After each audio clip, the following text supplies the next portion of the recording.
வட மாநிலத்தில் புர்கா அணிந்து கொண்டு இளம்பெண் ஒருவர் வாகனத்தில் வேலைக்கு செல்கின்றார். புர்கா அணிந்த பெண்ணை பார்த்து வட மாநில இளைஞர்கள் அந்த பெண்ணிடம் சென்று வம்பிழுத்து தகராறு செய்ததோடு அவரை வீடியோ எடுத்து மிரட்டுகின்றனர். ஆனால் அந்த புர்கா அணிந்த இளம்பெண் அவர்களுக்கு அஞ்சாமல், நீ யாரா என்ன வீடியோ எடுக்க, உனக்கு யாருடா அந்த உரிமையை கொடுத்தது என தனி ஆளாக துணிந்து பதிலடி கொடுத்துள்ளார்.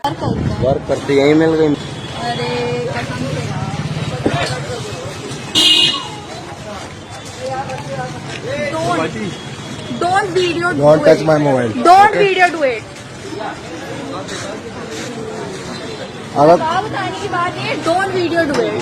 वीडियो बना रहे हैं, डिलीट कर देंगे, तुम्हारे सामने डिलीट कर देंगे हम। आपको वीडियो बनाने का कोई हक नहीं है। हम बना रहे। आपको इतना नॉलेज होगा तो आपको ये चीज पता होगी कि हम किसी भी लड़की की बिना पूछे वीडियोस नहीं बना। புர்கா அணிந்து சென்ற தன்னை வம்பிழுத்து தகராறு செய்த வட மாநில இளைஞர்களுக்கு துணிந்து தனி ஆளாக பதிலடி கொடுத்த பெண்ணிற்கு பாராட்டுக்கள் குவிந்து வருகின்றது.